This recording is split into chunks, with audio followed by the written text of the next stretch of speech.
Facebook or LinkedIn or any information, and we do that as employees, to find friends, as somebody working within probably fundraising, communication. We do this. We investigate about people and to know who they are, what they like, why they don't like, what kind of person you're going to meet in the next few minutes. It's quite important. It's becoming an integral part of our life. And very soon, Google will enable you to identify a person within a split of a second. Probably you'll have a pair of glasses. When you look at a person, I don't know, somehow, it will give you a full profile of that person. This is in the pipeline, it's coming up. Very soon people will be just looking at you and they'll find out who you are. So it's important to present yourself the way you want to be known, not just randomly. Okay? Having said that, you see nowadays, you speak to your son or daughter about Islam, about Sunnah, about Sahaba, about so many things. And then one message, just one message comes through WhatsApp or Facebook. Somebody said about one of the Sahaba, or somebody said about one of the Mashayikh. He made a mistake, okay, he's a human after all. But do you understand the consequence of someone looking at those kind of messages without understanding the background of the issue? It's quite dangerous. There is a lot of shift in our deen these days, a lot of shifts. A lot of highlight in the media about the mistakes by scholars, by some of the books that's considered to be the guidance for this ummah. And you get a lot of messages. And sometimes you think you have discovered something and you send it to your 200 people contacts without even considering the consequence of that. Without you reading about that topic. Without checking, simply you can copy any message that comes to you. When you're WhatsApp, you can copy it and paste it on Google search and you will find the background of that message. Wallahi, there is no need to send the messages to 200 people, 300 people, 2,000 people in your phone list just because you thought this message is correct. So we have to be very careful. And this takes you to the ultimate responsibility, you as a person. In the hadith, someone will say a word that will make him close to Allah subhanahu wa ta'ala and grant him Jannah. And someone will say a word that he thinks is useless, that will drag him into the hellfire. And in another hadith, تهوي به في جهنم 70 خريفا. You go to the depth of Jahannam for 70 years, even you don't reach the bottom of it. So this is how important it is for you to know what kind of message you are spreading. And very often, when I speak to my students, I have wonderful students, age of 14 to 18 in Arabic school. Very often, their knowledge is through the WhatsApp messages. SubhanAllah, you talk to them about so many things, and the only thing that comes to their mind is a strong message they receive through WhatsApp or through the social media. And is this true about Islam? Is this true about this leader? Is this the reality? And so on. So this is the kind of teaching we are spreading. So, why is that important? First of all, for your own personal, okay? Wherever you go, whether it's a job interview, whether it's meeting people, whether it's in a social network, you need to realize the first 10 seconds always is a defining moment, first impression.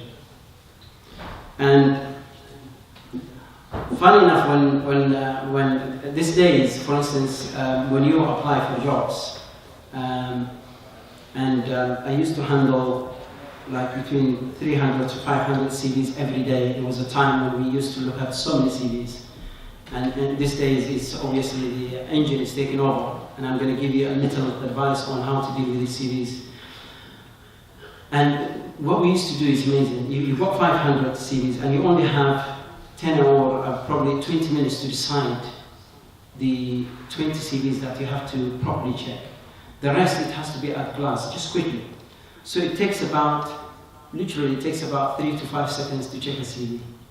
That's all it takes. You've got so many, you've got 3 to 5 seconds to decide if this CV is worth looking at or not. So you just look at the first 2 lines of the profile, the person, how they are introducing themselves.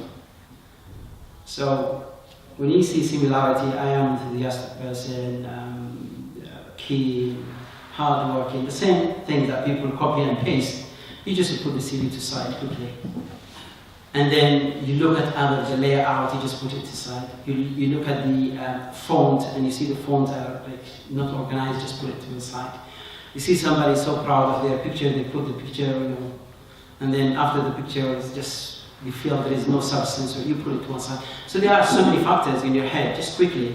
And then you end up with 20, 30 CVs, you look at them, and then you decide the first 10 or 5 interviews that you will have to offer.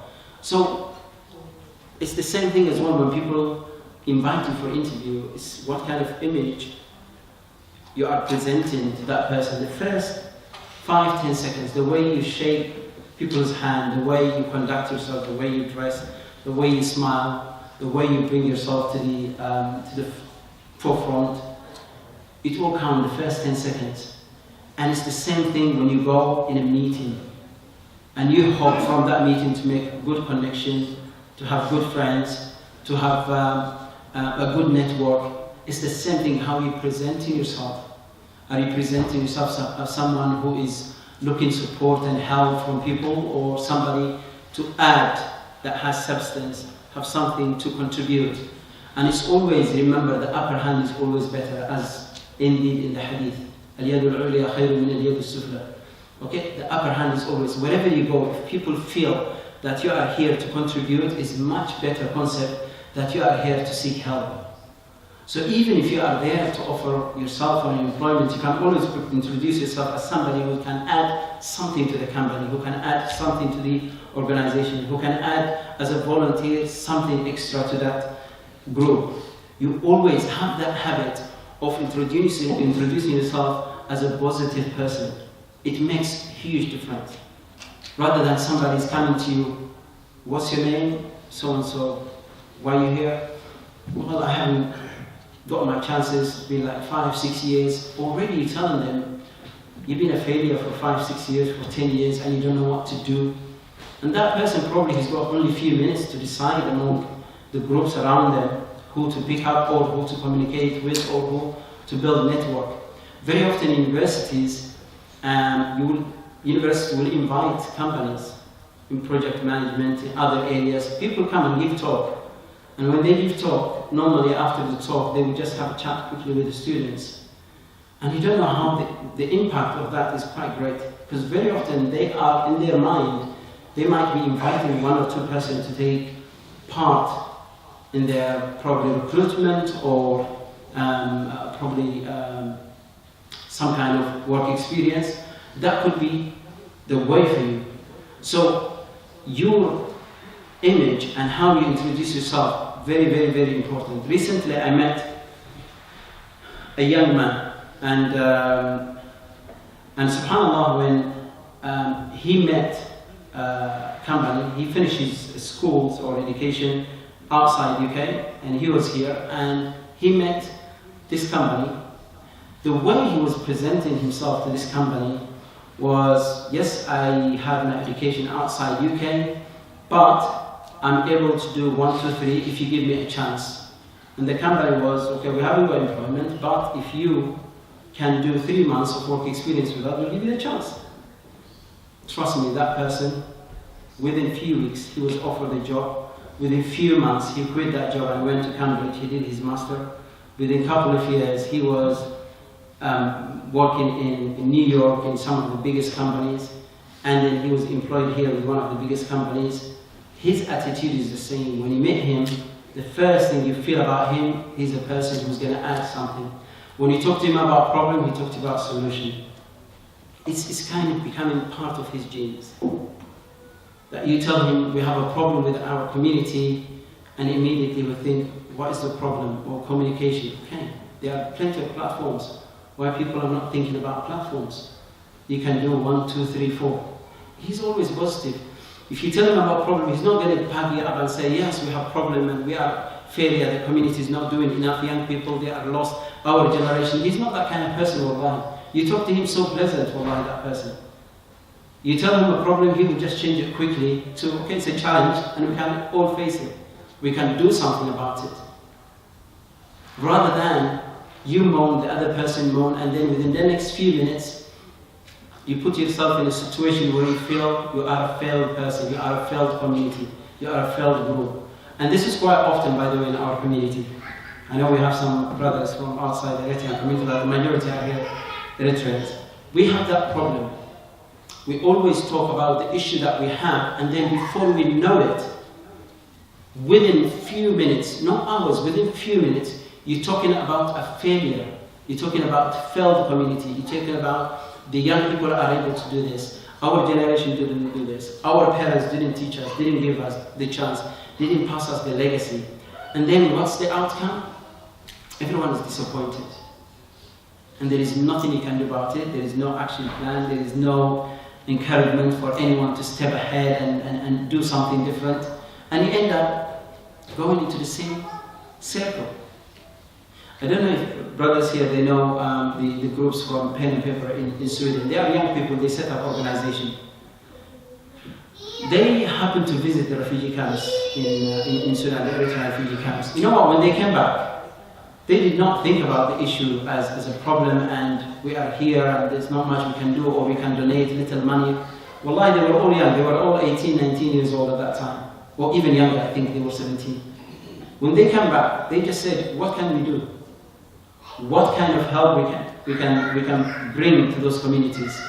For them, the issue wasn't now we discover there is a problem in the refugee camps, let's just bombard people with messages, with pictures. It wasn't. For them, taking action was the prime important issue.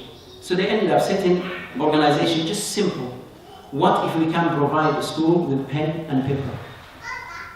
We are young, maybe we don't have the money yet, but I'm sure everyone can afford £1, £2, and then we collect the money, give it to organization, just buy pen and paper to those schools. That organization, by the way, today grew, mashallah, in the past 5-6 years.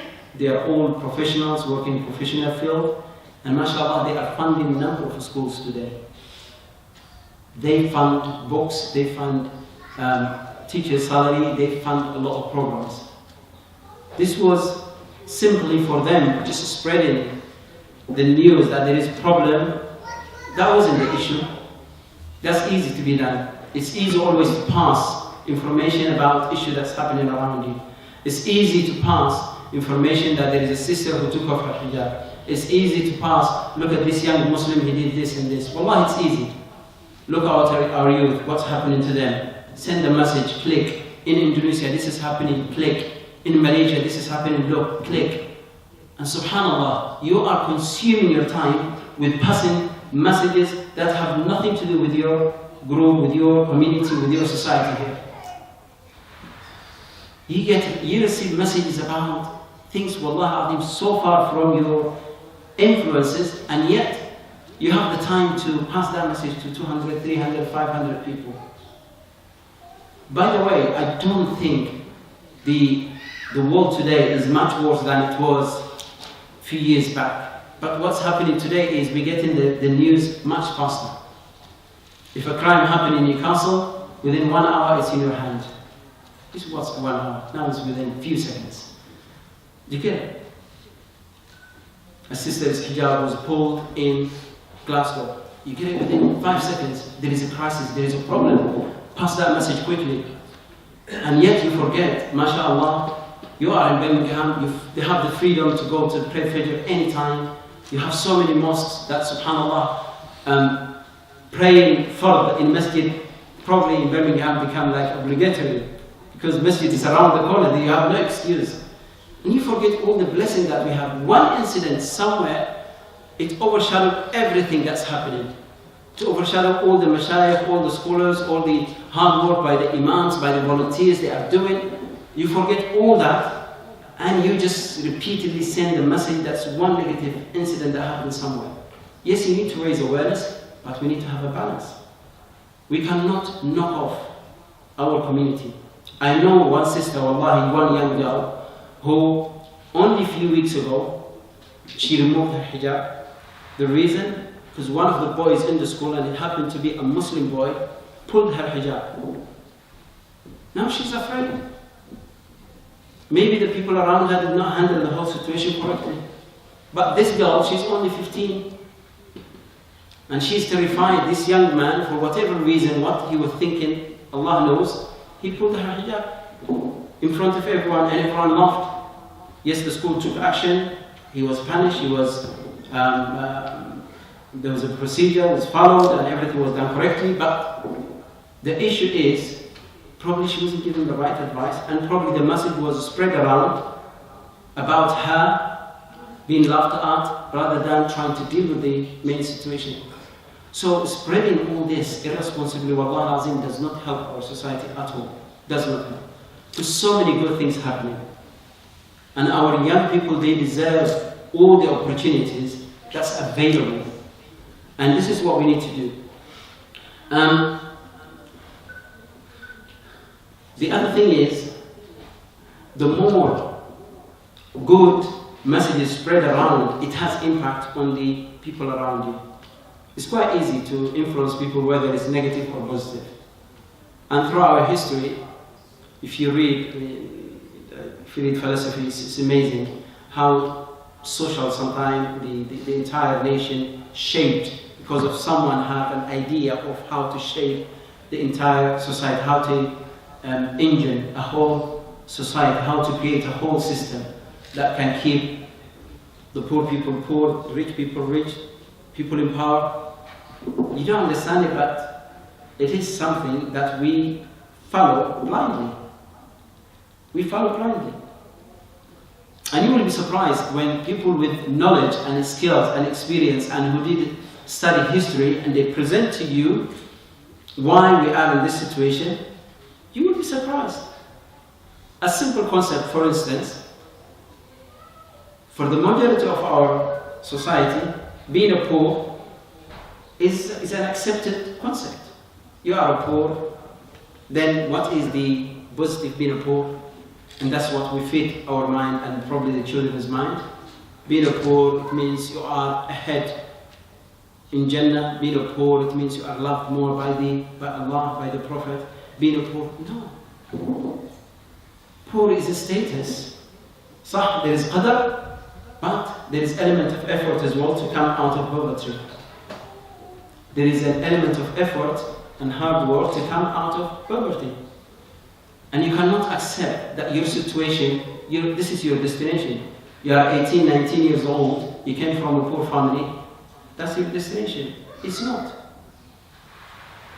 There is way out of poverty. You can develop yourself, you can achieve and attain the highest qualification, you can do what you want in this world, because Allah subhanahu wa ta'ala has enabled you and gave you all the skills, knowledge, opportunities like everyone else. Everyone else born with the same number of cells. We are all born with the same number of cells. We all have the same ground that we start from. Yes, some people, they have the opportunity of being from rich family, but still you have the opportunity to learn, to probably go as high as you can in your education. But the concept that it's okay to be within that society is dangerous. So you are afraid to step out of that zone. You are afraid to step out of your home. You are a young person, you are 23, 25, 26. You are afraid to come out of Birmingham. You don't think going to London, probably struggling for a year or 2 years, is worth it. No, it's worth it. If your field is to go to Glasgow and live there, go. Seek opportunity there. If the industry you are in is mostly available in Newcastle because there is more industries there, try it. Try it for a year.